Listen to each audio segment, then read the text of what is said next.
Hello everyone.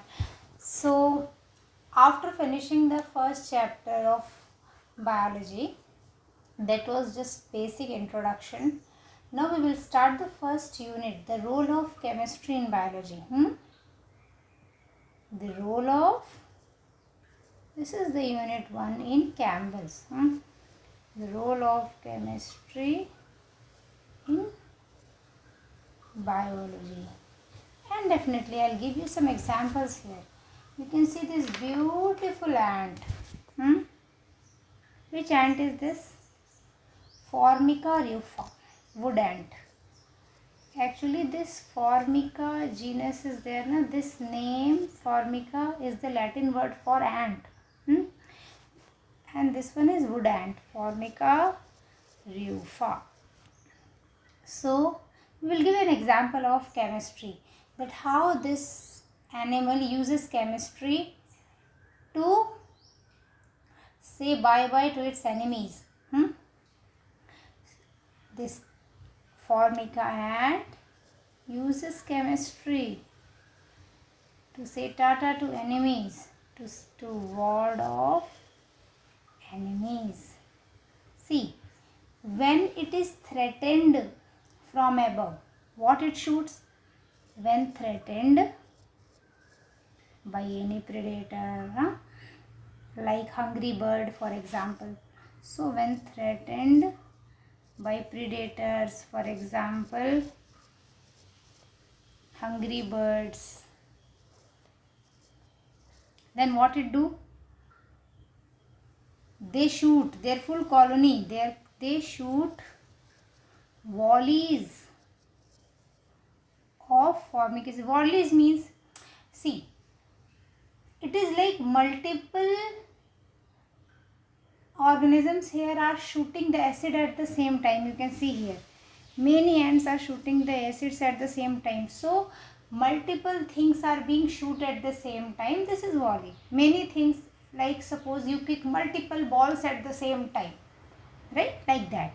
So shoots volleys of formic acid. You know formic acid, methanoic acid, simplest carboxylic acid. This formic acid, this name was actually kept after the animal from which this was originally derived, Formica, ant, Latin word for ant. Okay, so they shoot volleys of formic acid from their abdomen, you can see here, from their abdomen into the air. They are shooting this into the air, and this will sting the predators. So this acid will sting the potential predators. Okay, what acid is this? Formic acid. CH2O2. CH2O2. Okay. See, if I say matter is made up of elements and compounds. So here, this is a compound. This formic acid is a compound. If I say ant is also matter, right? Living organism. And it is having different compounds, elements, right? So here one compound is inside this organism, formic acid, that it will release into the air from its abdomen. Here you can see from its abdomen. Now this compound formic acid is made of atoms. See, compounds are made up of atoms. So if we are giving simple idea of chemistry, anyways you know much more chemistry than me, right? Okay, so a compound is made up of atoms. Atoms joined by bonds. Here formic acid has carbon, hydrogen and oxygen atoms. Now if I say hydrogen is there, carbon is there, double bond to oxygen, then here single bond to oxygen, and this bonded to hydrogen. This is formic acid. Clear?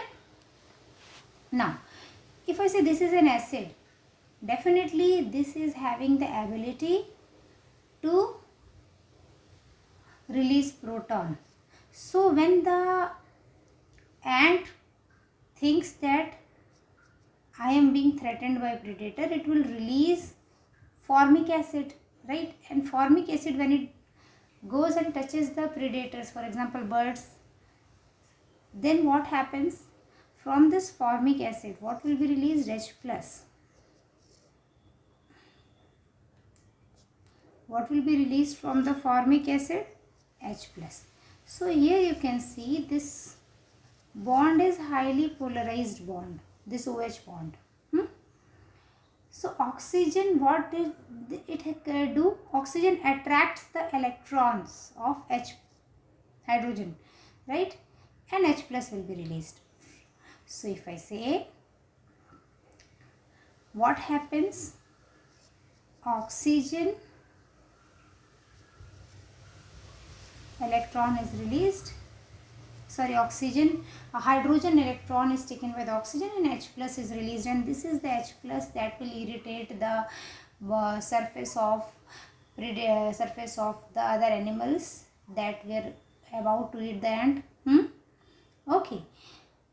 This formic acid is also in honeybee sting.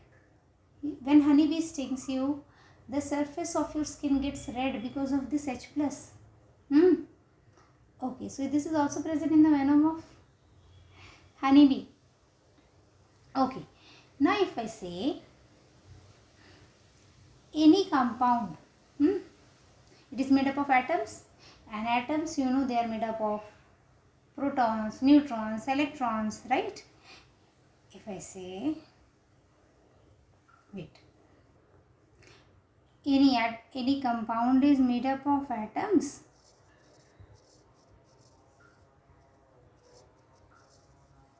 and atoms has protons, neutrons, electrons. So if I say in formic acid, we talk about this oxygen, suppose. So you know this oxygen has 8 protons.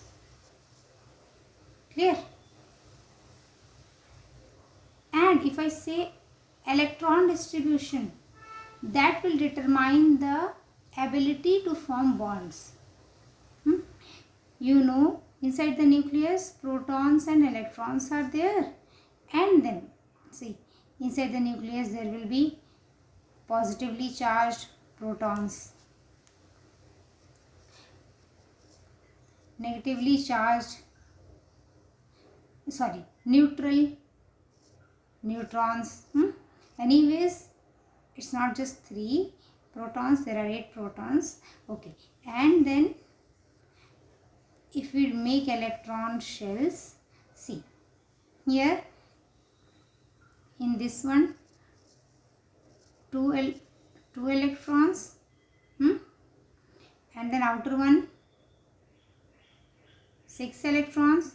So if you say 1, 2, 3, 4, 5, 6, and how much we need? 8. Clear? So here it has the space for 2 more electrons, so the oxygen can form 2 bonds.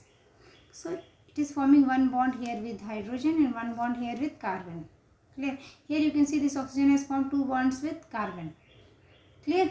So actually there are 2 spaces, 1, 2 more for electrons, and it can form 2 bonds. Simple.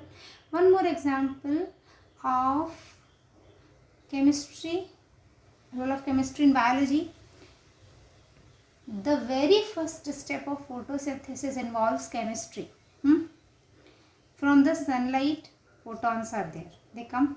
So light energy will excite the electrons here. Now, when a photon of light energy interacts with an electron, the electron will absorb the energy, clear, and jump from its lowest energy shell to higher energy shell, clear.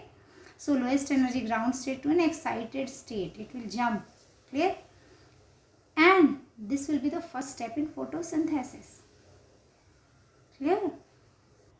So if I say, what is the first step in photosynthesis? Excitation of electron of chlorophyll, a molecule, clear.